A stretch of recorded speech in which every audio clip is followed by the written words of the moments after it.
चलिए जी, मेरे प्यारे बच्चों, नमस्कार, सत श्री अकाल, आदाब, जय माता दी, जय भारत, राधा स्वामी। फिर से आ गए हैं हम। सर कहाँ पे आ गए हैं हम आ गए हैं बेटा ज्ञान सागर में। ज्ञान सागर मतलब ज्ञान का सागर, ठीक है जी। नेशनल इनकम चैप्टर स्टार्ट किया था। 2 लेक्चर्स हमारे ऑलरेडी हो चुके हैं। रिवाइज करेंगे पहले 2 लेक्चर्स की और फिर आगे चलेंगे। चलिए जी, चलिए चलिए चलिए चलिए जी, चलिए चलिए चलिए चलिए। सो चैप्टर हमने नेशनल इनकम के न्यूमेरिकल स्टार्ट किए थे और मैंने आपको सबसे पहले लेक्चर में बताया था जीडीपी एमपी की कैलकुलेशन। सर जीडीपी एमपी मतलब अगर हमने ग्रॉस से नेट जाना है तो क्या एड लेस करेंगे, डोमेस्टिक से फ्रॉम जाना है, रिवाइज करेंगे एक बारी। Gross minus depreciation is equal to net, ठीक है जी। ये फॉर्मूला था ट्रेडिंग एंड P&L अकाउंट की मदद से हमने इसे डिराइव किया था। Domestic plus from -2 is equal to national, मतलब domestic plus factor income from abroad minus factor income to abroad is equal to national, ये हमने कैलकुलेट किया था। कनाडा वाली एग्जांपल से, जहाँ पे एक लड़का जो है कनाडा गया था, वहाँ पे डांस सिंगिंग और जादू करके पैसे कमा के लाया था, और फिर डॉक्टर ने इंडिया आके अपनी ट्रीटमेंट की थी और वो अपनी फीस लेके गया था, ठीक है जी। फिर हमने किया था factor cost plus tax minus subsidy equal to market price. Example किया था मैंने, जब मैंने पेन बनाने वाली कंपनी लगाई थी तो एक मुझे सेंट्रल गवर्नमेंट आके टैक्स लगा गई थी और दूसरा मेरे को स्टेट गवर्नमेंट आके सब्सिडी दे गई थी, और जो दोनों का डिफरेंस था वो मैंने अपनी स्टेशनरी वाले भैया को जो है सेल कर दिया था। चलिए, उसके बाद हमने इनकम मेथड किया था। इनकम मेथड ये हमें सिखाता है कि अगर हमने देश की इनकम कैलकुलेट करनी है तो देश में जितने भी बंदे हैं उनकी इनकम को जोड़िए तो देश की इनकम आ जाएगी। जो बंदे हैं इनकम 3 तरीके से कमाते हैं। पहले था सी कंपनसेशन ऑफ एम्प्लॉयज, जो वेजेस एंड सैलरीज वाले एम्प्लॉयज हैं उनकी हम यहाँ पे सारी लिख देते थे, ठीक है जी। ऑपरेटिंग सरप्लस बिजनेसमैन वालों का हमने बोला था रेंट इंटरेस्ट प्रॉफिट, ठीक है जी। प्रॉफिट आगे सेग्रीगेटेड था कॉर्पोरेट टैक्स वगैरह में, और लास्ट हमने किया था mixed income of self employed, जो कि बेहद सिंपल चीज़ थी। मैंने बोला था कि कभी इसमें कभी आपको कोई भी कंफ्यूजन नहीं आएगी, ठीक है जी। चलिए, सो मेथड्स 3 मेथड है। पहला मेथड हमने डन। चलिए, आज हम दूसरा मेथड करेंगे जिसका नाम है जी एक्सपेंडिचर मेथड। चलिए जी,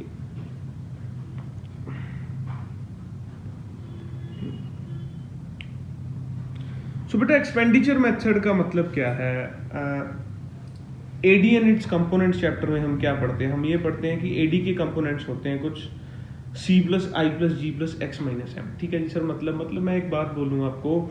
सपोज कीजिए ये हमारा देश है, ये हमारे देश की मार्केट है, ठीक है जी। इस मार्केट में मैं कहूँ कौन कौन से, मतलब इस मार्केट में जो कंज्यूमर्स हैं या जो आदमी हैं जो कुछ ना कुछ खरीदने आए हैं, उनको मैं कितने पार्ट्स में क्लासीफाई कर सकता हूँ? क्या मैं कह सकता हूं उनको मैं 4 पार्ट्स में क्लासिफाई कर सकता हूं? पहला हम बोलेंगे सी, यानी अगर तो कोई कंज्यूमर अपने घर जो बाजार में है, अगर कोई कंज्यूमर ऐसा है जो अपने घर के लिए कुछ ना कुछ ब्रेड बटर खरीदने आया तो हम उसे बोलेंगे जी सी, ठीक है जी। अच्छा, नंबर 2 पे आ गया जी जी मतलब गवर्नमेंट फाइनल कंजप्शन एक्सपेंडिचर। इसे हम बोलेंगे अगर हमारी गवर्नमेंट, कोई स्टेट गवर्नमेंट या सेंट्रल गवर्नमेंट देश की भलाई के लिए या अपनी खुद की इन्वेस्टमेंट के लिए कुछ ना कुछ गुड्स एंड सर्विसेज खरीदने के लिए बाजार में है तो उसे हम जी बोलेंगे। चलो, पहले इन 2 कंपोनेंट्स को देखेंगे। एक्सपेंडिचर मेथड से हम क्या पता करते हैं? हम पता करते हैं जीडीपी एमपी, मतलब एक देश में एक साल में एक देश में कितनी अमाउंट की चीज़ें जो है बाजार में बिकती हैं, कितने मार्केट वैल्यू की चीज़ें जो बाजार में जनरेट होती हैं, उसे हम क्या बोलेंगे? उसे हम बोलेंगे जीडीपी, ठीक है जी। सो जीडीपी एमपी के कंपोनेंट्स देखिए, PGIN। आप इसको ऐसे भी बोल सकते हैं कि PGI नहीं जाना या PGI न्यू, कुछ भी बोल सकते हैं अपना रट्टा लगाने के लिए। चलिए, पहले देखिए जी पी मतलब प्राइवेट कंजप्शन एक्सपेंडिचर, मतलब प्राइवेट बंदे का ब्रेड बटर खरीदने का या और डोमेस्टिक चीज़ों का खरीदने का कोई भी खर्चा। इसका कोई भी नाम आपको एग्जाम में गिवन हो सकता है, हम रट्टा नहीं लगाएंगे, हम चीज़ों के लॉजिक से जाएंगे कि प्राइवेट कंजप्शन एक्सपेंडिचर मतलब इंडिविजुअल जो है वो अपने हाउस होल्ड के लिए कुछ लेता है।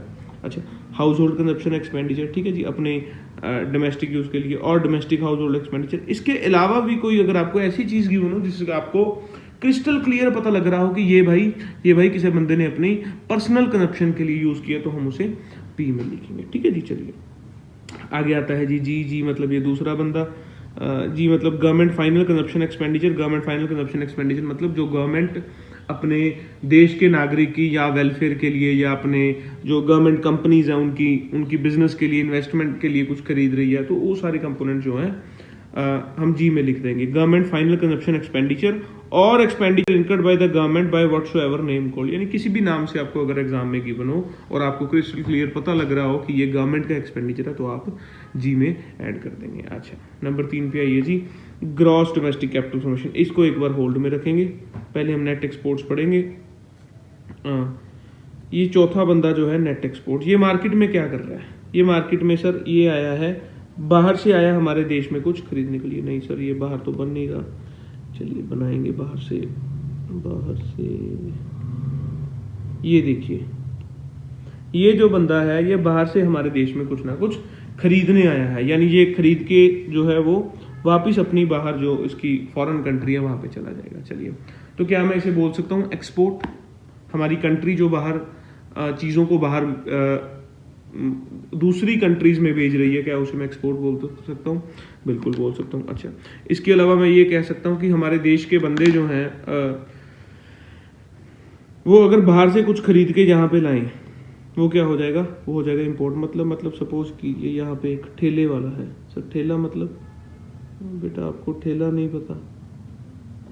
ठेला पंजाबी में बोलते हैं रेडी को, वो रेडी जिसमें से आप गोलगप्पे खाते हो। ठीक है जी, चलिए सपोज कीजिए ये जो है यहाँ पे एक ठेला लगा हुआ है, ये ठेला है कनाडा वालों का। सो कनाडा वाले यहाँ आके ठेला लगा रहे हैं हमारे देश में। क्या मैं कह सकता हूं कि जो भी बंदा इस ठेले से सामान खरीदेगा वो इंपोर्ट होगा हमारे देश के लिए? क्यों सर? इंपोर्ट का मतलब क्या होता है? बाहर वाली चीजों को इंडिया में लाना। अब ये बाहर वाली चीजें इंडिया में आई, हमने खरीद ली, अगर हम ना खरीदते वापस चले जाती, तो क्या मैं बोलूंगा इसे इंपोर्ट? जी सर बोलोगे। अच्छा, सो वही हम नेट या एक्सपोर्ट यानी एन में लिखते हैं। दोबारा समझ लीजिए बेटा, पीजी में कोई दिक्कत नहीं है, आई अभी होल्ड पे। एन का मतलब क्या है? नेट एक्सपोर्ट, यानी कि जो बाहर से हमारे देश में आ रहा है, ठीक है, या हमारे देश में से बाहर जा रहा है, उसे हम बोलेंगे एक्सपोर्ट या इंपोर्ट। चलिए, एन मतलब नेट एक्सपोर्ट्स और एक्सपोर्ट माइनस इंपोर्ट, यानी कि जो फोर्थ कंपोनेंट जो है जीडीपी एमपी का वो है X minus M, net exports और एक्सपोर्ट माइनस इंपोर्ट। मतलब देखिए जी, मैं आपको बोलूंगा ये वाला। अच्छा, इसमें थोड़ा सा ध्यान और देंगे हम। एक्सपोर्ट यानी हमारी कंट्री से बाहर जो सामान गया वो गया जी 400 करोड़ का, और हमारी कंट्री में जो बाहर से आया वो है जी 200 करोड़ का। अच्छा, नेट एक्सपोर्ट कितना हुआ बेटा? नेट एक्सपोर्ट यानी नेट बाहर कितना गया या नेट बाहर से कितना आया? सर नेट बाहर जो गया वो है जी 200 करोड़। ठीक है जी, सो नेट एक्सपोर्ट हो गया हमारा 200 करोड़। इसे हम क्या करेंगे? इसे हम ऐड करेंगे यहाँ पे। अच्छा, बट अगर आपको मैं बोलूं तो नेट इंपोर्ट गिवन हो, अगर आपको एग्जाम में नेट एक्सपोर्ट की जगह नेट इंपोर्ट गिवन हो, तो आप क्या करोगे? अगर आपको नेट इंपोर्ट गिवन हो, सर हम कुछ नहीं करेंगे, हम सीधा जाके माइनस कर देंगे। क्यों? क्योंकि इंपोर्ट जो है हमेशा डिमांड का नेगेटिव कंपोनेंट माना जाता है, यानी कि एग्रीगेट डिमांड इससे कम होती है, वैसे ही देश की जीडीपी इससे कम होएगी। ठीक है ना? चलिए, सो अगर नेट एक्सपोर्ट गिवन है तो ऐड करेंगे, नेट इंपोर्ट गिवन है तो माइनस करेंगे। अच्छा, एक और कॉम्प्लेक्शन है, फर्स्ट लेक्चर में भी मैंने आपको ऐसा करवाया था। सपोज कीजिए बेटा, अगर आपको गिवन है, अगर आपको वैल्यूज जो गिवन है वो गिवन है जी नेट एक्सपोर्ट 200 और इंपोर्ट 70। अब बताओ बेटा आप क्या करोगे? हाँ जी, कुछ भी नहीं करेंगे सर। एक्सपोर्ट माइनस इंपोर्ट आपने तो लिखा बेटा, ऐसी गलती कभी मत करना। मैंने पहले लेक्चर में भी आपको बताया था कि अगर नेट शब्द गिवन है तो जो मर्जी साथ में गिवन हो, हमें उसका कुछ लेना देना नहीं। मेरे भाई पहले ही नेट बता दिया, नेट एक्सपोर्ट कितना है, एक्सपोर्ट माइनस इंपोर्ट आपको पहले ही बता दिया, फिर आप इंपोर्ट को क्यों जोड़ोगे? ठीक है जी। सो आपको क्या करना है, अगर नेट एक्सपोर्ट गिवन है तो आपको दूसरा जो कंपोनेंट वो नहीं देखना है। वैसे ही अगर नेट इंपोर्ट गिवन है तो एक्सपोर्ट वाला कंपोनेंट नहीं देखेंगे। ठीक है जी, चलिए इसे करेंगे डिलीट, फिर से एक बार डिस्कस करेंगे।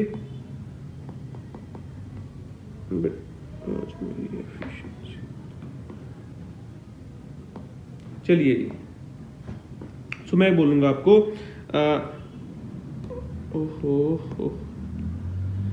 एक्स माइनस एम मतलब नेट एक्सपोर्ट्स और एक्सपोर्ट माइनस इम्पोर्ट। ठीक है जी, आप नोट्स के साथ अपनी देखो बेटा, नोट्स आपको क्यों मैं प्रोवाइड करता हूँ? नोट्स प्रोवाइड करने का कारण ये है कि अगर मैं इसी चीज़ को लिखने बैठूंगा तो कहीं ना कहीं वो चीज़ें टाइम कंज्यूमिंग होगी। नोट्स प्रोवाइड करने का मतलब ये नहीं है कि आप फोटो में से नोट्स देखी जाओगे और करी जाओगे, नहीं, आपको नोट्स का प्रिंट आउट निकालना है, अपने पास रखना है। जो मैं ये वर्किंग्स यहाँ पे बनाता हूँ वही आप अगर आप अपने नोट्स में बनाओगे तो कोई आपको मुश्किल से मुश्किल सवाल नहीं आपको पेपर में हरा सकता। ठीक है ना, चलिए ये बात है। सो एन मतलब नेट एक्सपोर्ट्स मतलब एक्सपोर्ट माइनस इंपोर्ट। अगर इंपोर्ट गिवन है तो हम इसे माइनस कर देंगे, और अगर नेट शब्द गिवन है तो दूसरा कंपोनेंट हम नहीं लेंगे। ठीक है जी, आगे आती है जी सबसे कॉम्प्लिकेटेड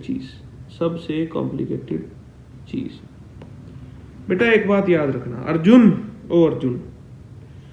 अर्जुन एक बात याद रखना कि अगर एग्जाम में क्वेश्चन आएगा, अगर एग्जाम में एग्जामिनर इस मेथड का क्वेश्चन आपको देगा तो उसकी कोशिश ये होगी कि आपको आई वाले कंपोनेंट में चीजें कॉम्प्लेक्स करके दी जाए, क्योंकि तीनों जो बाकी तीनों पी जी और एन है उसमें कोई कॉम्प्लेक्शन नहीं है। आई कंपोनेंट जो है इसमें चीजों को कॉम्प्लेक्स करके दिया जाएगा, और कोशिश होगी आपकी एग्जामिनर की आपके जो मार्क्स हैं यहां से आपसे छीन लिए जाए। ठीक है जी, चलिए आई का मतलब क्या है सर? आई का मतलब है जी इन्वेस्टमेंट एक्सपेंडिचर। अच्छा, इन्वेस्टमेंट एक्सपेंडिचर का दूसरा नाम gross domestic capital formation. Sir इसका तो आई है, ये जी से शुरू हो रहा है। बेटा एक बात बताओ, आपका जो असली नाम है, आपको असली नाम से आपके स्कूल में या घर में कोई बुलाता है? नहीं बुलाता ना, सबने अपने अपने नाम रखे होते हैं। वैसे इसका हमने अपना नाम रखा होगा। ठीक है जी, जैसे आपको कोई चिड़ी कह देता है, कोई कबूतर कह देता है, कोई बोल दिए नहीं बोलेंगे, कोई कुछ कह देता है, तो वैसे जो है इसको क्या है, इसको जो है हम आई को बोलेंगे GDCF यानी कि ग्रॉस डोमेस्टिक कैपिटल फॉर्मेशन। ठीक है जी, चलिए सो हमें क्या है, हमें आई वाला कंपोनेंट है इसमें चाहिए होगा ग्रॉस डोमेस्टिक कैपिटल फॉर्मेशन। पर कभी भी जो है पेपर में ग्रॉस डोमेस्टिक कैपिटल फॉर्मेशन नहीं गिवन होगा। ये 3 पॉसिबल कॉम्बिनेशन है जो आपको पेपर में गिवन होंगे। देखते हैं क्या क्या है जी। चलिए इसे मैं ऐसे लिखूंगा GDCF यानी कि ग्रॉस डोमेस्टिक कैपिटल फॉर्मेशन। ये वो चीज है जो हमें चाहिए। ठीक है जी, पहली बात जो आपको गिवन हो सकती है जी gross domestic fixed capital formation. क्या गिवन हो सकती है जी? Gross domestic fixed capital formation यानी कि GDFCF। अर्जुन मेरे को एक बात बताओ, इन दोनों में से क्या चीजें अलग हैं? सर इसमें F एक्स्ट्रा है, मेरी बात समझे आप? यानी कि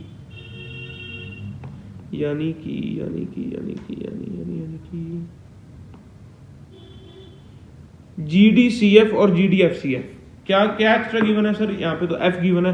F का मतलब होता है जी फिक्स्ड। अच्छा, फिक्स्ड इन्वेस्टमेंट इसमें इंक्लूडेड है, तो फिक्स्ड को हटाने के लिए हम क्या लिखेंगे जी? ऐड कर देंगे चेंज इन स्टॉक, यानी फिक्स्ड को हटाने के लिए हम इन्वेंट्री ऐड कर देंगे। बड़ी सिंपल सी बात है। मैंने आपको क्या बोला? आई का मतलब होता है जी GDCF। अगर आपको GDFCF गिवन है तो आप क्या करेंगे? F को हटाने के लिए चेंज इन स्टॉक यानी कि इन्वेंट्री ऐड कर देंगे। ठीक है जी, चलिए दूसरा ऑल्टरनेटिव जो आपको गिवन हो सकता है जी NDCF यानी कि नेट डोमेस्टिक कैपिटल फॉर्मेशन। अब देखिए इन दोनों में से क्या डिफरेंट है? इसमें सर N डिफरेंट है। N मतलब नेट, ग्रॉस और नेट पहले लेक्चर में भी हमने किया था। सो नेट को हटाने के लिए हम क्या करेंगे? हम डेप्रिसिएशन ऐड कर देंगे। ठीक है जी, चलिए सो GDCF हमें चाहिए होता है। अगर GDCF नहीं गिवन, GDFCF प्लस फिक्स्ड को हटाएंगे चेंज इन स्टॉक ऐड करके, और नेट को हटाएंगे डेप्रिसिएशन ऐड करके। तीसरा देखिए जी NDFCF net domestic fixed capital formation. अच्छा अब बताओ अर्जुन, अब क्या क्या डिफरेंस है? सर एक तो G और N में डिफरेंस है, दूसरा ये F एक्स्ट्रा है। चलिए सो मैंने पहले भी आपको बताया था N को हटाने के लिए हम क्या करेंगे? Depreciation add. ठीक है जी, और फिक्स्ड को हटाने के लिए change in stock add. Sir मतलब ये है कि चलिए समरी में देखेंगे, आपको चाहिए GDCF, अगर आपको गिवन है GDFCF हम ऐड करेंगे चेंज इन स्टॉक। अगर आपको गिवन है जी NDCF हम ऐड करेंगे डेप्रिसिएशन, और अगर आपको गिवन है NDFCF हम ऐड करेंगे डेप्रिसिएशन भी और चेंज इन स्टॉक भी। ठीक है जी, चलिए अच्छा, मैं आपको एक चीज़ सजेस्ट करूंगा कि जहाँ पे आप चीज़ों को लिख रहे हो, पेन डाउन कर रहे हो, या जो भी अगर आपके पास नोट्स के प्रिंट आउट है, वहाँ पे एक अपनी हिंदी या पंजाबी में लिख लीजिए कि फिक्स्ड को हटाने के लिए चेंज इन स्टॉक ऐड करेंगे, नेट को हटाने के लिए डेप्रिसिएशन ऐड करेंगे, दोनों को हटाने के लिए दोनों ऐड करेंगे। ये लिख लीजिए और 10 बार बोलिए। वीडियो को पॉज कीजिए, 10 बार बोलिए, फिर पानी का ग्लास पिए, फिर 10 बार बोलिए, फिर आगे चलेंगे हम। ठीक है जी, मैं वेट करूंगा आपका 10 मिनट। नहीं सर, मैं वेट नहीं करूंगा, आपको वीडियो पॉज करनी है, 10 बार बोलना है, पानी पीना है, फिर 10 बार बोलना है, फिर आगे चलना है। ठीक है जी, पानी जरूर पीना है बेटा, पानी जरूर पीना है, क्योंकि पानी पी के चीज़ों को आप अंदर ले जाओगे, डाइजेस्ट कर दोगे, फिर से 10 बार बोलोगे, फिर जो है फिर आपको चीज़ें सॉलिड हो जाएगी। जैसे हमारे घर पे जब कंस्ट्रक्शन होती है, सीमेंट के ऊपर जोर जोर से पानी लगाया जाता है, वैसे मैं आपको बोलूंगा ये सीमेंट है, इसके ऊपर जितना पानी लगाओगे उतना आपको बेनिफिट होगा। ठीक है जी, चलिए। हमने क्या किया, हमने आई मतलब gross domestic capital formation, gross domestic capital formation में जो कॉम्प्लेक्शन है वो डिस्कस करी। इसके साथ जो है हमारा एक्सपेंडिचर मेथड खत्म होता है, 2 से 3 न्यूमेरिकल करेंगे, फिर हम आगे चलेंगे जी वैल्यू एडेड मेथड में। बेटा मेरी कोशिश रहेगी आज के लेक्चर में इसे पैकअप करने के लिए। ठीक है जी, थ्योरी जो है अभी नहीं करवाई जाएगी, अभी सिर्फ हमारा जो है फोकस मेन है न्यूमेरिकल्स पे है। थ्योरी की मैं आपको एक लेक्चर दे दूंगा, थ्योरी का आपको मैं अलग से जो एक लेक्चर है अपलोड कर दिया जाएगा। ठीक है, बट वो थोड़ा समय तक आएगा। चलिए आएंगे हम क्वेश्चन पे। Calculate national income from the following data. निम्नलिखित डाटा से नेशनल इनकम यानी कि राष्ट्रीय आमदन कैलकुलेट का मतलब पता कीजिए। ठीक है, जो नहीं आया वो पता कीजिए। चलो जी, नेशनल इनकम। अच्छा, क्या हम सीधा नेशनल इनकम कैलकुलेट कर पाएंगे? नहीं। हम क्या करेंगे, हम यही फॉर्मूला लगाएंगे, GDP MP equals to PGI. नहीं जाना या पीजीआई नहीं। अरे बाप रे बाप जी, ओए ओए ओए, ये किसका हाथ है? ओए, ये तो मेरा हाथ है ही नहीं, क्या हो गया? जीडीपी, देखो बेटा मैं हाथ से लिख रहा हूं, मैं स्टाइलस से नहीं, मैं हाथ से लिख रहा हूं। ये देखो, इसने मेरा फिंगरप्रिंट भी उठा लिया। चलिए, so GDP MP equals to PGI, नहीं जाना या पीजीआई एन या पीजीआई न्यू, आप जो मर्जी बोल दीजिए इसे। ठीक है जी। सो पी की वैल्यू कितनी आ गई जी? Private final consumption expenditure 1200। क्या हो गया? प्लस, अब मेरा हाथ ही मेरे को तंग कर रहा है, मैं अपना हाथ काट दूंगा। जी की वैल्यू आ गई जी 200। अरे बाप रे बाप, क्या हो गया?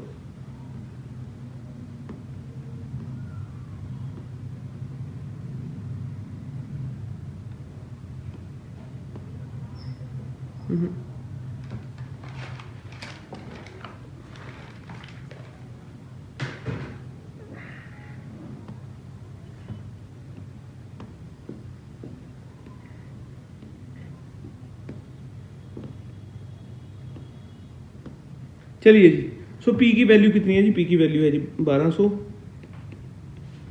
अच्छा, उसके बाद जी की वैल्यू है जी 200।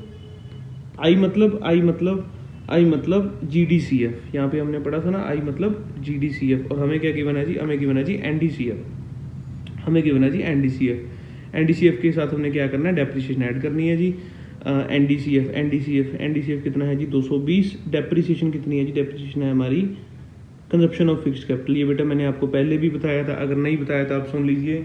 डेप्रिसिएशन का दूसरा नाम जो है consumption of fixed capital, replacement cost. ये देखिए, depreciation is also called consumption of fixed capital या रिप्लेसमेंट कॉस्ट या वियर एंड टियर, कुछ भी। ठीक है जी, पेन डाउन कर लीजिए नोट्स के पास या जहाँ पे भी आप चीज़ों को नोट कर रहे हो। चलिए जी, आई मतलब ग्रॉस डोमेस्टिक कैपिटल फॉर्मेशन, हमें क्या गिवन है? एनडीसीएफ गिवन है।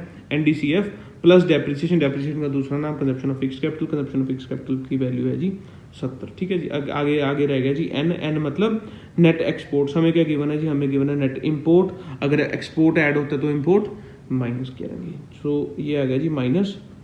ठीक है जी, टोटल करेंगे चीज़ों को। टोटल बनता है जी हमारा 1200 प्लस 200 प्लस 220 प्लस 70 माइनस 40। ये आ गया जी 1650। 1200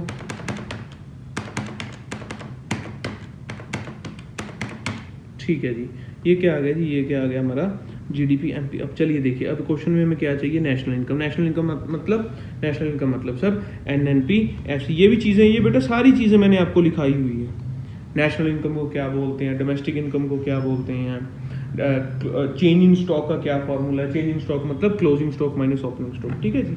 ये देखिए फॉर्मूला नोट्स में भी गिवन है। अच्छा, सो मैं क्या बोल रहा था, मैं बोल रहा था कि नेशनल इनकम फाइंड करेंगे। नेशनल इनकम मतलब होता है जी एनएनपीएफसी, डोमेस्टिक इनकम का मतलब होता है एनडीपीएफसी। चलो, सो नेशनल इनकम फाइंड करेंगे। डिफरेंस देखिए किस किस का डिफरेंस है, पहले ग्रॉस और नेट का डिफरेंस है। Gross minus depreciation is equal to net, ठीक है जी। फिर डी से एन का डिफरेंस है डोमेस्टिक प्लस फ्रॉम -2, ठीक है जी। और एमपी से हम क्या करेंगे, हम सब्सिडी ऐड करेंगे और टैक्स माइनस करेंगे।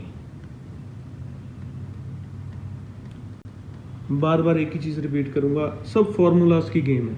अगर आपको ये चीज़ें मैंने कैसे डिराइव करी है नहीं पता लग रहा तो जाइए पहली वीडियो देखिए, उसमें क्रिस्टल क्लियर करा है हमने सब, और चीज़ों को कैसे कहाँ से लिंक करना है प्रॉपर पता लगेगा। अगर आपको पहले एक आध बार देख चुके हो लेकिन अब चीज़ें आपको नहीं वापस से रिकॉल कर पा रहे, कुछ कोई बात नहीं बेटा, स्पीड अप करके देख लीजिए उसी चीज़ को। 1.5 पे देख लीजिए, 2 पे देख लीजिए, 1.75 पे देख लीजिए, आपको क्या होगा इससे ये जो कैलकुलेशंस आपकी वापस से रिवाइज हो जाएंगी। चलिए, सो जीडीपी एमपी की वैल्यू कितनी थी जी, 1650।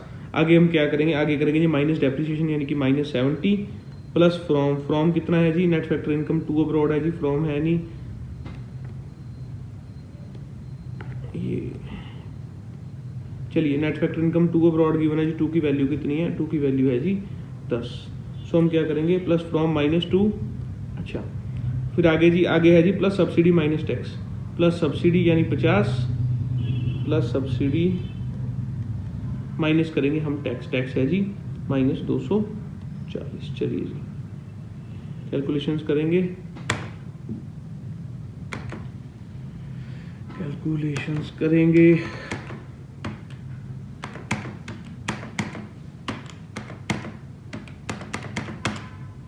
चलिए आंसर आ गया जी हमारा 1380, और ये आंसर भी गिवन है हमारा 1380, ठीक है जी। चलिए एक क्वेश्चन और ट्राई करेंगे।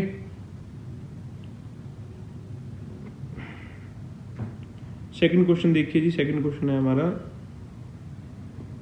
From the following data calculate national income by income method. Income method नहीं है, हम केवल अभी एक्सपेंडिचर मेथड से ही ट्राई करेंगे।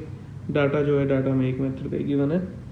हाँ, ये हमारे टाइपराइटर साहब ने गलती कर दी है, यहाँ पे इनकम नहीं, हम एक्सपेंडिचर मेथड लिखेंगे जी। चलिए, so from the following data calculate national income by expenditure method. Expenditure method का फॉर्मूला सर जीडीपी एमपी है, और हमने पीजीआई नहीं जाना है, ठीक है। पी मतलब प्राइवेट फाइनल कंजम्पशन एक्सपेंडिचर 1200, ठीक है जी। जी गवर्नमेंट एक्सपेंडिचर 600। आई मतलब फिर से net domestic capital formation given है यानी एनडीसीएफ गिवन है। एन को हटाने के लिए हम क्या करेंगे, डेप्रिसिएशन ऐड करेंगे, ठीक है जी। ये देखिए लिखा हुआ है। सो पहले हम एनडीसीएफ की वैल्यू पुट करेंगे 340, depreciation consumption of fixed capital 50, और नेट एक्सपोर्ट्स की वैल्यू जो गिवन है -40 गिवन है यानी +-40, ठीक है जी। सिमिलर क्वेश्चन था पहले वाले के साथ का, 1200 + 600 + 340 + 2150, ठीक है जी। PGI मतलब N, ये वाला N, ठीक है जी। तो आंसर आ गया हमारा जीडीपी एमपी इक्वल टू 2150। चलिए, सो जीडीपी एमपी नीचे लिखेंगे हम कैलकुलेट नेशनल इनकम यानी कि NNPFC। चलिए, सो ग्रॉस माइनस डेप्रिसिएशन, ठीक है जी। जी को N बनाएंगे, domestic plus from -2, MP plus subsidy minus tax, ठीक है जी। चलिए, सो आंसर आ गया था 2150। डेप्रिसिएशन हम ऐड करेंगे, डेप्रिसिएशन की वैल्यू थी 50, और इसके बाद plus factor income from abroad, from की वैल्यू नहीं गिवन है, 2 की वैल्यू गिवन है 30, सो हम करेंगे -30, और इसके बाद क्या है, प्लस सब्सिडी माइनस टैक्स, ये देखिए नेट इनडायरेक्ट टैक्स गिवन है तो इसकी वैल्यू कितनी है जी, इसकी वैल्यू है जी 60, सो टैक्स होगा जी माइनस। ठीक है, चलिए 2150 -50 -30 -60, आंसर आ गया जी हमारा 2010। यहीं पे है जो आंसर हमारा है 2010। ये देखिए,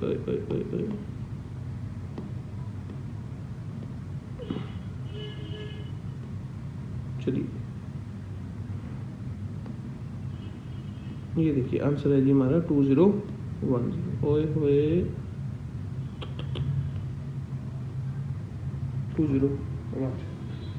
ठीक है जी।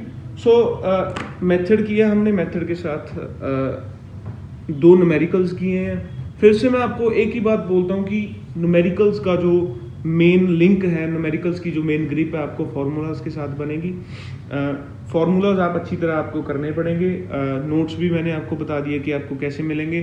फर्स्ट वीडियो में बताया हुआ एक नंबर पे आपको कौन सी डिटेल जो है वो व्हाट्सएप करनी है। ठीक है जी, चलिए स्टार्ट करेंगे हम वैल्यू एडेड मेथड। ब्रेक ले लीजिए 1-2 मिनट की। ठीक है जी, आप चाय वगैरह पी लीजिए, मैं भी चाय पीऊँगा, हमारे जो एडिटर साहब है वो भी चाय पियेंगे, हमारे जो टेक्निकल टीम के स्टाफ हैं वो भी चाय पियेंगे, और सभी चाय पीने के बाद जो है हम क्या करेंगे, हम करेंगे जी वैल्यू एडेड मेथड। ठीक है जी, चलिए जी। सो बेटा चाय पानी पी लिए? जी सर पी लिए। ठंडा भी, कोल्ड ड्रिंक भी? जी सर। समोसे भी खा लिए? ठीक है जी। चलिए, जिन बच्चों ने नहीं खाए उनके लिए हम चाय बनाएंगे, पहले चाय बनाएंगे। अरे बाप रे बाप,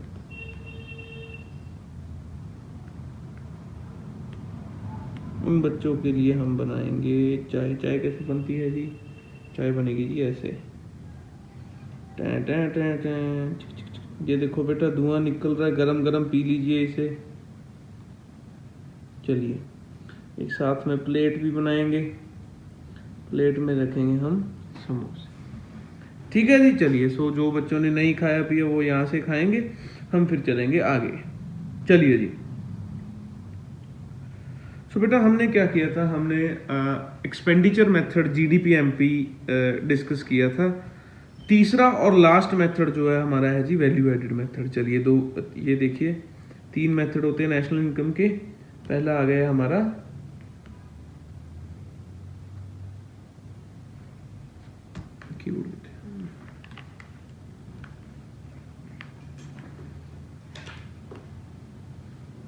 पहला है जी हमारा इनकम मेथड, दूसरा किया था एक्सपेंडिचर मेथड, और तीसरा आ गया जी वैल्यू एडेड मेथड। चलिए वैल्यू एडेड मेथड, इसका बेसिक क्राइटेरिया जो मेन कंसेप्ट है वो क्या बोलता है कि देश में जितने भी प्रोड्यूसर्स या जितने भी हम कह ले दुकानदार हैं, वो जितने की वैल्यू ऐड करते हैं, हम क्या करेंगे, हम उसकी सम टोटल करेंगे और जो है देश की GDP कैलकुलेट कर लेंगे। मतलब एक बात बताइए मेरे को, एग्जांपल लेंगे। सपोज कीजिए सबसे पहले क्या हुआ, ये जो बंदा था इसने कहीं से क्लोथ खरीदा 400 रुपए का। ठीक है जी, और इसने क्या किया, क्लोथ पे बटन लगा के आगे जो शर्ट मैन्युफैक्चरर था उसको 600 का बेच दिया। चलिए, अब जो इसने 600 का खरीदा था, इसने क्या किया, इसने बटन लगाए, पॉकेट लगाए, बाजू लगाई। सर बाजू बहुत छोटी छोटी है बेटा, वो जिसने पहनी थी वो आदमी खुद छोटा था। चलिए, सो 800 रुपये की जो है आगे बेच दी। उसके बाद क्या है, 800 रुपये वाली जो नेक्स्ट स्टेज पे गई, उसने प्रॉपर बनाई है। सर बाजू बड़ी हो गई? हाँ बेटा बड़ी हो गई, 1000 रुपये की बेच दी। और जो लास्ट स्टेज में था 1000 रुपये की, जो हमारे ब्रांड वाले थे, उन्हें ऐसे रोल करके हमारी टी शर्ट को एक बॉक्स में डाल दिया और जो है आगे 1500 रुपये की बेच दी। ठीक है जी। जो हमारा एक्सपेंडिचर मेथड था, जो हमने पहले करा था, वो मैं क्या समझाता था कि हम सीधा इस 1500 की वैल्यू को जो है GDP में ऐड करेंगे। ठीक है जी। लेकिन ये जो वैल्यू एडेड मेथड है, इसका ये मानना है कि ये जो 4 प्रोड्यूसर्स हैं या 4 जो अलग अलग स्टेजेस से इस शर्ट की प्रोडक्शन हुई है, नेट वैल्यू एडेड हम ऐड करेंगे चारों स्टेजेस पे और फिर उसका टोटल करेंगे। सर मतलब मेरे को बात बताइए, ये स्टेज 1 पे कितनी वैल्यू ऐड हुई? स्टेज 1 पे ऐड हुई 600 रुपए की, ठीक है जी। अच्छा, क्योंकि चलिए सपोज मतलब ऐसा सोचेंगे कि यही जो स्टेज 1 वाला है, यही फार्मर था, इसी ने कपड़ा उगाया था, इसी ने बटन लगाए थे। सो हम बोलेंगे कि ये जो वैल्यू एडिशन है इसकी, ये है जी 600 रुपए की, ठीक है जी। मैंने क्या बोला? मैंने बोला ये जो फर्स्ट वाला ए वाला प्रोड्यूसर था, उसने क्या किया? उसने पहले कपड़ा उगाया, कपड़ा उगा के बटन लगा के आगे बेच दिया। सो इसने क्या किया? इसने 600 रुपए की वैल्यू ऐड करी, कपड़ा लगाया, बटन ऐड किए, ठीक है जी। अब ये जो सेकंड वाला प्रोड्यूसर था जिसने पॉकेट और बाजू लगाए थे, उसने कितने की वैल्यू ऐड करी? सर इसने 800 की। नहीं बेटा, 800 की नहीं, 600 तो इसने पे किया था और 800 की आगे बेच रहा है। अगर आप कोई चीज 600 रुपए की खरीद के 800 की बेच रहे हो तो आप 200 की वैल्यू ऐड कर रहे हो, बिल्कुल, है ना। चलिए 200, थर्ड स्टेज में भी 200 और फोर्थ स्टेज में आ गया जी 500। टोटल करेंगे, टोटल आ गया जी अपना 6 2 8 10 1500। सो मैं आपको कहना क्या चाहता हूं, वैल्यू ऑफ आउटपुट निकालने के लिए हम क्या करेंगे? सेल में से हटा देंगे परचेज, ठीक है ना। इसकी सेल में से हमने परचेज हटाई और change in stock. Change in stock मतलब, चेंज इन स्टॉक जो है क्लोजिंग माइनस ओपनिंग मैं बोलूंगा। चलिए ये तो सिंगुलर एग्जांपल था, एक पर्टिकुलर पीस ऑफ शर्ट का एग्जांपल था, लेकिन आप सोचिए जब हम पूरी कंट्री के कंटेक्स्ट में करेंगे तो मल्टीपल गुड्स एंड सर्विसेज की बात होगी, ठीक है। उस एडजस्टमेंट के लिए हम चेंज इन स्टॉक को कंसिडर करेंगे, ठीक है जी। सो मेरी बात आप समझे बेटा, आंसर तो दोनों का ही सेम है, चाहे आप जीडीपी एमपी एक्सपेंडिचर मेथड से निकाल लीजिए जो हमें ये बताता था कि फाइनल गुड्स एंड सर्विसेज की वैल्यू हम कंसिडर करेंगे, चाहे आप वैल्यू एडेड मेथड में से ले लीजिए, but the reason is but approach अलग अलग है। इसमें हमने क्या किया? इसमें हमने net value added by each of the household, sorry each of the firm add की और जो है फाइनल वैल्यू एडेड हमने निकाल ली, ठीक है जी। चलिए फॉर्मूला देखेंगे, सबसे आसान क्वेश्चन है, सबसे आसान मेथड है, इसमें कोई दिक्कत का कोई दोहराए नहीं है। चलिए अच्छा, इसको वैल्यू एडेड को सॉरी जीडीपी एमपी को हम जीवीए एमपी बोलेंगे, मतलब gross value added at market price, है ना। वैल्यू एडेड ही है ये, at market price. Market price पे उन्होंने कितनी कितनी वैल्यू ऐड करी है, वही है ना जी। चलिए सो वैल्यू एडेड मेथड हमें क्या सिखाता है? जीवीए एमपी और GDP MP equals to value of output minus intermediate consumption. Value of output मतलब ये जो लास्ट वाली वैल्यू है, ये लास्ट वाली वैल्यू कितनी थी जो हमने कैलकुलेट करी है, ये वाली कितनी वैल्यू है। फॉर्मूला क्या है जी इसे निकालने का? Sales minus purchase plus change in stock, ठीक है जी। अच्छा, उसके बाद आ गया जी, उसके बाद सेल अगर आपको कभी कभार डायरेक्ट नहीं गिवन है तो इसे बोलेंगे हम domestic sale plus export, purchase domestic plus purchase plus import. Additionally purchase of machinery is not taken into account, यानी क्वेश्चन में अगर आपको गिवन हो कि इसने भाई ने मशीनरी खरीदी तो आपको वो नहीं कंसिडर करना। अच्छा मेरे को एक बात बताइए, सपोज इस वाली स्टेज पे जाते हैं हम, सपोज करते हैं कि 800 रुपए की इसने शर्ट खरीदी, मतलब ये वाली जो है प्रोडक्ट खरीदा, और इसने 4000 रुपए की जो है मशीनरी खरीदी एक शर्ट को प्रोसेस करने के लिए। अब क्या इस बात का कोई सेंस है अगर मैं कहूँ कि ये परचेज मैं कंसिडर करूँगा? क्यों? क्योंकि ये बेटा ये जो मशीनरी है ये अकेली इस शर्ट के लिए थोड़ी खरीदी है, क्या सिर्फ इसी की वैल्यू ऐड करने के लिए खरीदी है? तो फिर आपको इसको परचेज क्यों बोलोगे आप? मैं बोल सकता हूँ ना कि ये जो शर्ट है, ये जो सेमी स्टिच्ड शर्ट है, 800 रुपये उसकी कॉस्ट है और 800 का ही 1000 बनाया, ठीक है।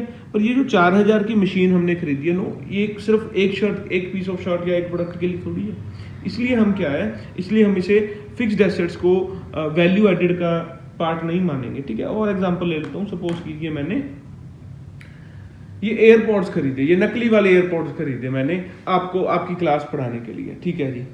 अब क्या इस पे कहीं लिखा हुआ है कि सिर्फ मैं इससे आपको ही पढ़ाता हूँ? क्या मैं इससे अपने सगे संबंधियों से बात नहीं कर सकता?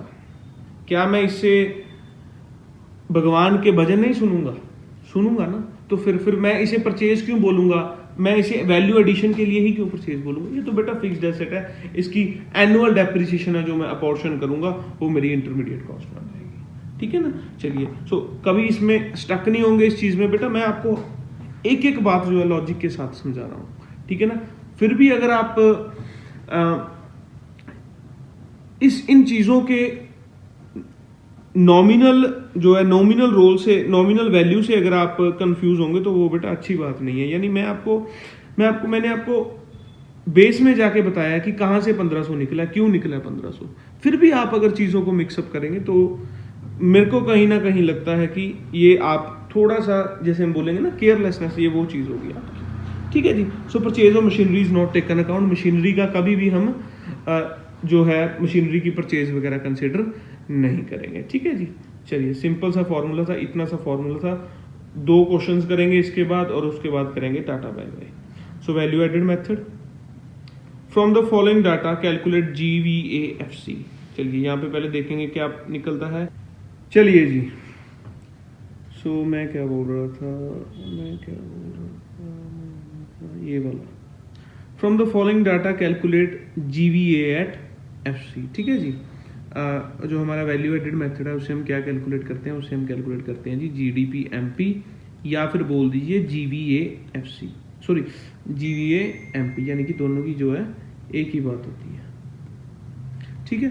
यानी कि GDP-MP GVA-MP सिर्फ लफ्जों की हेरफेर है, बाकी मेरे को नहीं लगता इसमें कुछ कंफ्यूज होने वाला है। Gross domestic product at market price, gross value added at market price, domestic product value added मतलब बाजारी जो है बाजारी भाव पे जिसको मैं बोलूंगा कितने की वैल्यू ऐड कर दी गई है पूरे देश में, ठीक है जी। चलिए so from the following data calculate GVAFC, हम क्या कैलकुलेट करेंगे, हम पहले GVA-MP या GDP-MP कैलकुलेट करेंगे जी। फॉर्मूला है इसका जी value of output minus intermediate consumption, ठीक है जी। वैल्यू ऑफ आउटपुट का आगे फॉर्मूला क्या था जी, sale minus purchase plus change in stock, ठीक है जी। चलिए सेल की वैल्यू है जी, सेल की बना जी 180, परचेज की वैल्यू है जी purchase of raw material 100,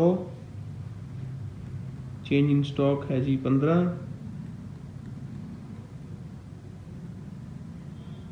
change in stock है जी 15, सेल होगी, परचेज होगी, चेंज इन स्टॉक हो गया जी, ठीक है जी।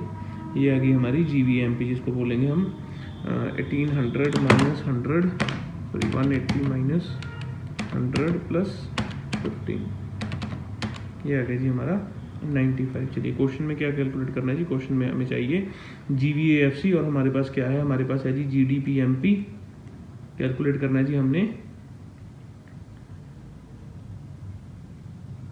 GDP-FC, मार्केट प्राइस में ऐड करेंगे टैक्स, लेस करेंगे सब्सिडी, फिर हमारा बन जाएगा जी फैक्टर कॉस्ट, ठीक है जी। Tax add subsidy minus 95, tax कितना है जी, टैक्स गिवन है नहीं गिवन है जी, सब्सिडी गिवन है जी 10, सो सब्सिडी करेंगे हम ऐड, सब्सिडी करेंगे हम, एक मिनट सॉरी उल्टा लिख दिया मैंने बेटा, मैं बुढ़ा हो गया हूँ, मेरे को चीजें भूलने लगी हैं, मेरी उम्र बहुत हो गई है, देखने में तो नहीं लगता, देखने में तो मैं बस 30-35 साल का युवा लगता हूँ, बट असल में मेरी उम्र बहुत हो गई है, इसलिए मैं चीज़ों को अगर मैं भूल जाता हूँ तो कृपया मेरे को क्षमा कर दीजिए, माफ़ नहीं मेरे को क्षमा कीजिए, मैं क्षमा के याचिक हूँ। सो टैक्स माइनस करेंगे, सब्सिडी ऐड करेंगे, सब्सिडी की वैल्यू है 10, आंसर आ गया जी हमारा 105, ठीक है जी। चलिए 95 10 105, ये आ गया जी हमारा 105, ठीक है जी। पहले भी यही बात मैंने बोली कि इस मेथड में कुछ ज़्यादा जैसे हम बोलते हैं ना डालने निकालने वाला नहीं है, बहुत इजी चीज़ है ये, इसमें कुछ मेरे को नहीं लगता कि आपको चीज़ों को चीज़ें आपको कम्प्लेक्स करके दी जाएंगी, ये सबसे आसान मेथड होगा जी। चलिए आगे देखते हैं जी, calculate NVAFC from the following data, इसका फॉर्मूला है जी, चलिए so GDP-MP slash GVAFC sorry MP is equal to sale minus purchase plus change in stock, sale minus purchase plus change in stock.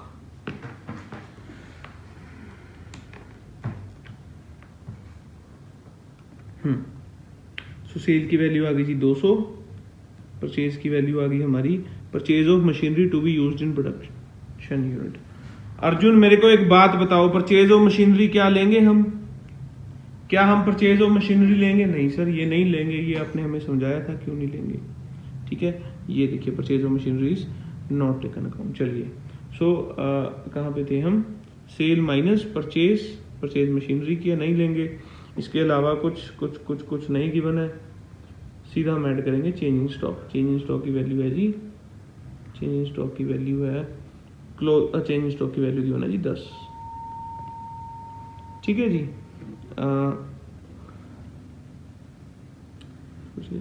Stock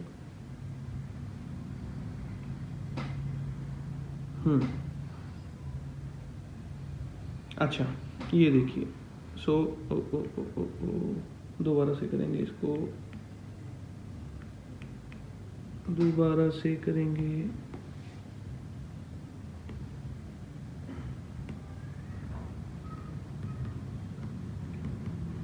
value of output, ये वाला formula लिखेंगे इसमें, value of output minus intermediate consumption. ठीक है जी, या intermediate consumption या intermediate cost. सो sale की value, अच्छा वैल्यू ऑफ आउटपुट निकालने के लिए हम क्या लिखते हैं? वैल्यू ऑफ आउटपुट निकालने के लिए हम लिखते हैं जी sale minus purchase plus change in stock. Value of output is equal to sale minus purchase plus change in stock. ठीक है जी, माइनस इंटरमीडिएट कॉस्ट या इंटरमीडिएट कंजप्शन। सेल की वैल्यू है जी 200, परचेज है जी हमारी नहीं given, change in stock given है जी हमारा 10। ठीक है जी, और माइनस इंटरमीडिएट कॉस्ट है जी हमारी 90। ठीक है जी, 200 माइनस 10 माइनस 90। ठीक है जी, 210 माइनस 90 ये आ गया जी हमारा 120। ये आ गया जी हमारा 120। ये क्या आ गया जी? ये आ गया जी हमारा जीडीपी एमपी या फिर जीवीए एमपी। चलिए क्वेश्चन में हमें क्या चाहिए? क्वेश्चन में हमें चाहिए एनवीएएफसी, यानी क्वेश्चन में हमें चाहिए एनवीएएफसी।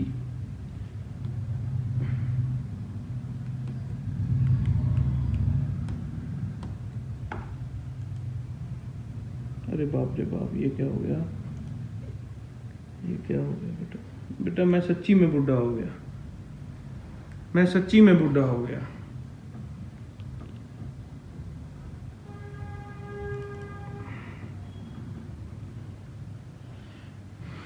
इससे आप अंदाज़ा लगा सकते हो कि मैं सच्ची में बुढ़ा हो गया। सर कुछ नई बात बताइए, ये तो हमें पहले से ही मालूम है। नई बात यहीं थे हम। कैमरामैन जी कहाँ पे थे हम? सर ये चाय समोसे पड़े हैं ये तो, अरे बाप रे बाप, यहीं थे हम। सो हमने क्या कैलकुलेट किया था? हमने कैलकुलेट करा था जीवीएएमपी जिसकी वैल्यू आई थी 120, जीडीपीएमपी या जीवीएएमपी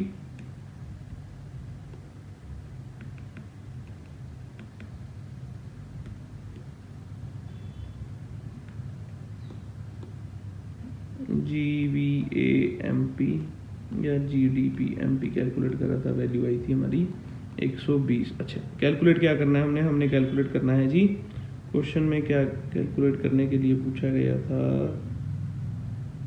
अरे भाई मेरे भाई क्वेश्चन कहाँ पे गया?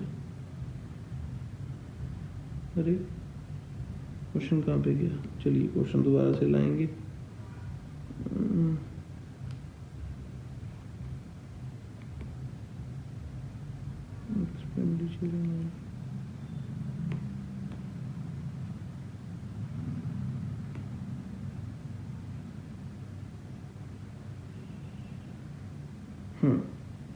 सो क्वेश्चन में हमें चाहिए एनवीएएफसी, क्वेश्चन में हमें चाहिए एनवीएएफसी,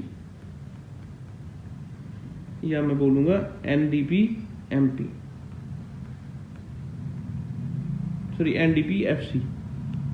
सर आज तो आप ज़्यादा ही बूढ़े हो गए। हाँ बेटा मैं आज बहुत बूढ़ा हो गया। चलिए सो पहले हम क्या करेंगे? पहले हम जी को एन बनाएंगे। जी को एन बनाने के लिए माइनस डेप्रिसिएशन, ठीक है जी। फिर एमपी को एफसी बनाएंगे। एमपी को एफसी बनाने के लिए टैक्स माइनस और सब्सिडी जो है ऐड करेंगे, माइनस करेंगे टैक्स।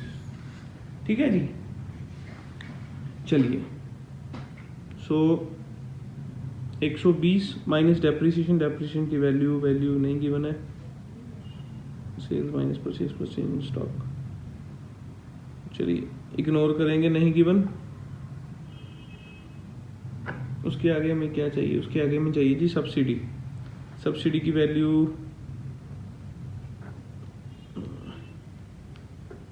सब्सिडी की वैल्यू नहीं है, बट ये जो जहाँ पे है इनडायरेक्ट टैक्स, एक्साइज ड्यूटी। ठीक है जी। सो डेप्रिसिएशन नहीं है, सब्सिडी नहीं है, टैक्सेस गिवन है। टैक्सेस जो है आपको इनडायरेक्टली इन्होंने बोला हुआ है कि आपको क्या लेना है। आपको जो टैक्सेस गिवन है हमारे इनडायरेक्ट टैक्स और एक्साइज ड्यूटी, दो टैक्सेस बताए हुए हैं इन्होंने। ठीक है जी, चलिए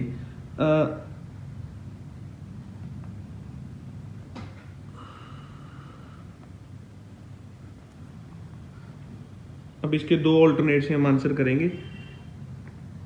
पहला ऑल्टरनेट क्या है जी, पहला ऑल्टरनेट है हमारा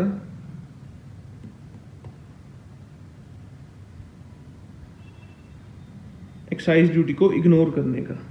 सो 120 minus 12 which is equal to 108। ठीक है जी, एक्साइज ड्यूटी। बेटा एक्साइज ड्यूटी मैं आपको बता देता हूँ क्या होता है।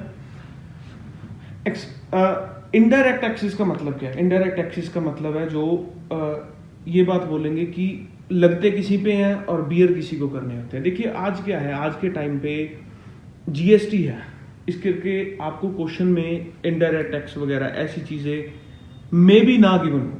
ठीक है जी, बट प्रैक्टिकली एक्साइज ड्यूटी जो है एक इनडायरेक्ट टैक्स है, वो प्रोडक्शन पे लगता है।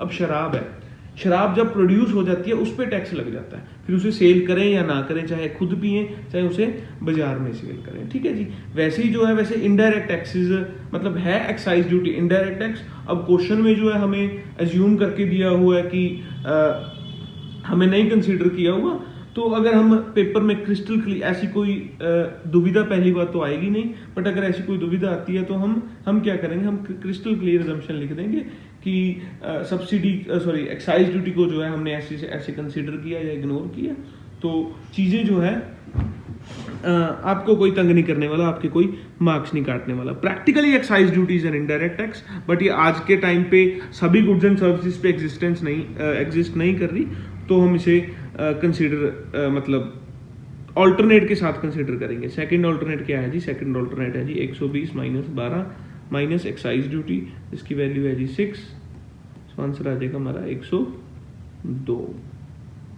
ठीक है जी, चलिए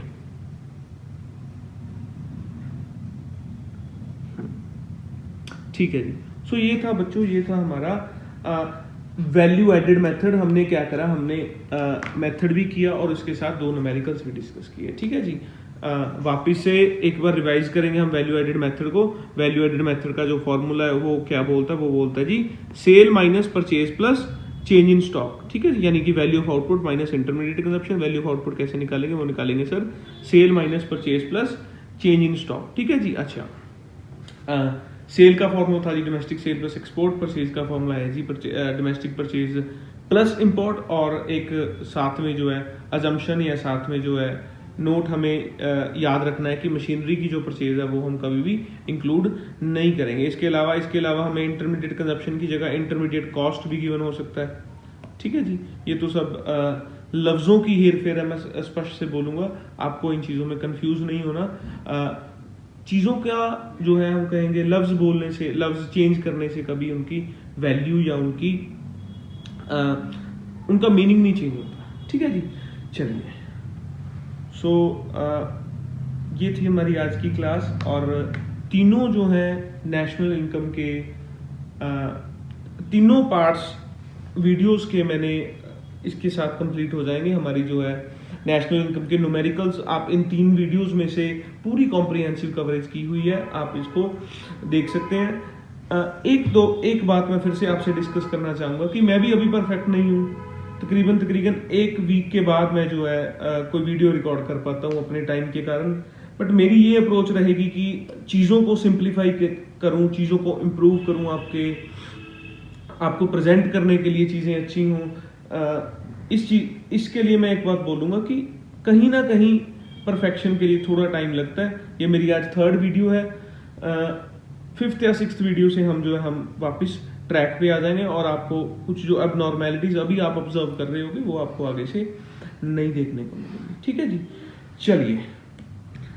चलिए आज मैं आपको बोलता हूँ कि आप उन 3 बंदों का नाम अपने दिमाग में मेरे 3 गिनते तक लिख कीजिए जिनसे आप सबसे ज्यादा प्यार करते हैं। ठीक है, अब मेरे को एक बात बताइए, क्या इन तीनों में से आपने अपना नाम लिया? नहीं लिया तो क्यों नहीं लिया? क्या आपकी इतनी सेल्फ स्टीम नहीं है? क्या आप इतनी सेल्फ रिस्पेक्ट नहीं है कि आप अपने आप को प्यार करो? क्यों हम हमेशा दूसरों से ही एक्सपेक्ट करते हैं? क्यों हम यही सोचते हैं कि वही बंदा या वही बंदी हमारे लिए कुछ कर सकती है? इसलिए बेटा मैं यही बात बोलूंगा कि अपने खुद से एक्सपेक्ट करो। कुछ भी है जो अपनी एक्सपेक्टेशंस, अपना सेल्फ स्टीम हाई रखो। चीज़ें बड़ी सिंप्लीफाइड लगेंगी, आपको किसी के आगे गिड़गिड़ाने का या कुछ मांगने की ज़रूरत नहीं है। ठीक है जी, अपने आप की कदर कीजिए, मेहनत करते रहिए और कभी ना कभी जो है चीज़ें ज़रूर सॉर्ट होंगी, आपके लिए अच्छी होंगी। ठीक है जी, चलिए।